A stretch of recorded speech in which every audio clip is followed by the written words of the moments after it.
Michael Feydy, the Sham Claude de Verre, by Anonymous. At the beginning of the 17th century, a French gentleman, named Guy de Verre, lived with his wife and two sons at Saumur. Claude, the elder of these children, who had a peculiar scar on his brow, which had been left by a burn, at an early age expressed a strong desire to become a soldier, and his father accordingly procured an ensigncy for him in the regiment of Clanlou. In 1638, Claude de Verre left the paternal mansion to join his regiment, and from that date till 1651 nothing was heard of him. In the latter year, however, one of the officers of a regiment which had been ordered to Saumur presented himself at the chateau of Chauvigny, which was occupied by Madame de Verre, now a widow, and no sooner had he appeared than Jacques, the second son, observed his perfect resemblance to his missing brother. He communicated his suspicions to his mother, who was overwhelmed with delight, and without consulting more than her emotions, addressed the stranger as her son. At first the officer feebly protested that he did not enjoy that relationship, but seeing the lady's anxiety, he at last admitted that he was Claude de Verre, and that he had hesitated to declare himself at first until he had assured himself that his reception would be cordial after his 18 years of absence. He had no reason to doubt the maternal love and forgiveness. From the first moment of his discovery, he was acknowledged as the heir, and the happy mother celebrated his return by great rejoicings, to which all her friends and relatives were invited. He was presented to the members of the family, and they recognized him readily, although they did not fail to notice certain distinctions of feature and manner between him and the Claude de Verre who had gone to join the regiment of Clanlou. Still, as he answered all the questions which were put to him promptly and correctly, and as he sustained the character of the lost son perfectly, it was easy to suppose that absence and 98 increasing age had effected a slight change in him, and he was received everywhere with marked demonstrations of friendship. 1000. De Pietzelin, a brother of Madame de Verre, alone denounced him as an impostor, but his words were unheeded, and the newcomer continued to possess the confidence of the other relatives and of the widow and her second son, with whom he continued to reside for some time. At last the day came when he must rejoin his regiment, and his brother Jacques accompanied him into Normandy, where it was stationed, and where they made the acquaintance of an 1000. De Doppel, a gentleman who had a very pretty daughter.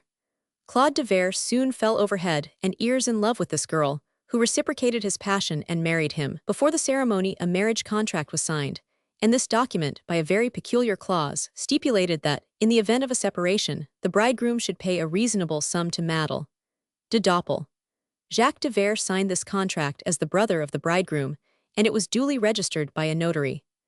After their marriage, the happy couple lived together until the drum and trumpet gave the signal for their separation, and Claude de Verre marched to the wars with his regiment. But when released from service, instead of returning to pass the winter with his wife, he resorted once more to Chauvigny, to the house of Madame de Verre, and took his brother back. She was delighted to see him again, and on his part it was evident that he was resolved to make amends for his past neglect and his prolonged absence. Nevertheless, during his stay at the family mansion, he found time to indulge in a flirtation, if nothing worse, with a pretty girl named Anne Allard. Soon after his arrival, intelligence reached Saumur of the death of the Madel de Doppel, whom Claude had married in Normandy, an occurrence which seemed to give him the utmost sorrow, but which did not prevent him from marrying Anne Allard within a very short time, his own feelings being ostensibly sacrificed to those of his mother, who was anxious that he should settle down at home. 99. In this instance, also, a marriage contract was entered into and was signed by Madame de Verre and her son Jacques. Not content with this proof of affection, the mother of Claude, seeing her eldest son thus settled down beside her, executed a deed conveying to him all her property, reserving only an annuity for herself and the portion of the second son. For some time Claude de Verre lived peacefully and happily with Anne Allard, rejoicing in the possession of an affectionate wife, managing his property carefully, and even adding to the attractiveness and value of the family estate of Chauvigny. 2 children were born of the marriage, and nothing seemed wanting to his prosperity, when suddenly a soldier of the French Guards presented himself at Chauvigny. This man also claimed to be the eldest son of Madame de Verre, and gave a circumstantial account of his history from the time of his disappearance, in 1638, to the period of his return. Among other adventures, he said that he had been made a prisoner at the siege of Valenciennes, that he had been exchanged, and that, while he was quartered in a town near Chauvigny, the news had reached him that an impostor was occupying his position. This intelligence determined him to return home at once, and by declaring himself, to dissipate the illusion and put an end to the comedy which was being played at his expense. The revelations of the soldier did not produce the result which he had anticipated, for, whether she was still persuaded that the husband of Anne Allard was the only and real Claude de Verre, or whether, while recognizing her mistake, she preferred to leave matters as they were rather than promote a great family scandal and disturbance, Madame de Verre persisted that the newcomer was not her son, for she had only two, and they were both living with her. Of course, the husband of Anne Allard had no hesitation in declaring the soldier an impostor, and Jacques de Verre united his voice to the others and repudiated all claims to brotherhood on the part of the guardsmen. However, affairs were not allowed to remain in this 100 position. The new arrival, rejected by those with whom he claimed the most intimate relationship, appealed to a magistrate at Saumur, and lodged a complaint against his mother because of her refusal to acknowledge him, and against the so-called Claude de Verre for usurping his title and position in order to gain possession of the family property. When the matter was brought before him, the magistrate ordered the soldier to be placed under arrest and sent for Madame de Verre to give her version of the affair. The lady declined to have anything to do with the claimant, although she admitted that there were some circumstances which told in his favor. Her brother 1000. Piedselin, however, who had refused to recognize Anne Allard's husband in 1651, was still at Saumur, and he was confronted with the claimant. The recognition between the two men was mutual, and their answers to the same questions were identical.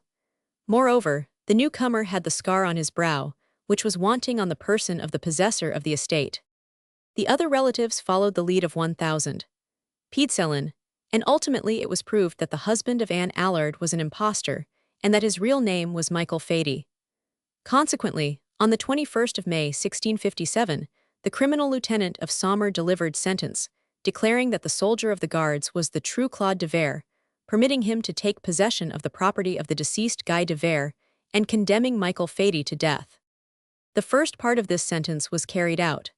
The new Claude took forcible possession of the mansion and estate of Chauvigny, but it was found that Michael Feydy had disappeared, leaving his wife full power to act for him in his absence. Anne Allard at once instituted a suit, not against the possessor of the estates, whom she persistently refused to acknowledge, but against Madame de Verre and her son Jacques, and petitioned that they might be compelled to put an end to the criminal prosecution, which the soldier of the guards had instituted against her husband, to restore her to the possession and enjoyment of the mansion of Chauvigny and the other property which belonged to her, and that, in the event 101 of their failure to do so, they should be ordered to repay her all the expenses which she had incurred since her marriage, to grant her an annuity of 200 livres per annum, according to the terms of her marriage settlement, and further, to pay her 20,000 livres as damages.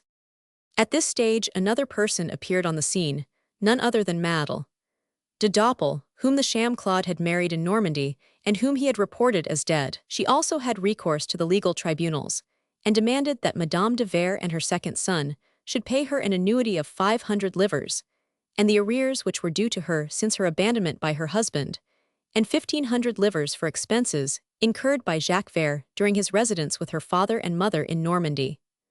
The children of Anne Allard, moreover, brought a suit to establish their own legitimacy.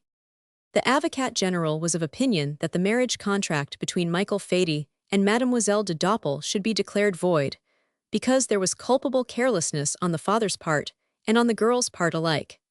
He thought the marriage of Michael Feydy and Anne Allard binding, because it had been contracted in good faith.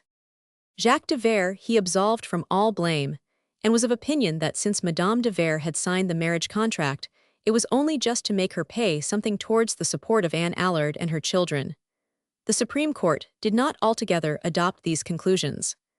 By a decree of the 31st of June 1656, it dismissed the appeals of Anne Allard and of Madeleine de Doppel. It declared the children of Michael Feydy and of Anne Allard legitimate, and adjudged to them and to their mother all the property acquired by their father, which had accrued to him by his division with Jacques de Verre, under the name of Claude de Verre, until the signature of the matrimonial agreement, and also the guarantee of the debts, which Anne Allard had incurred conjointly with her husband. Madame de Verre was also condemned to pay 2,000 livres to Anne Allard, under the contract which had been signed. Of Feydy himself nothing further is known.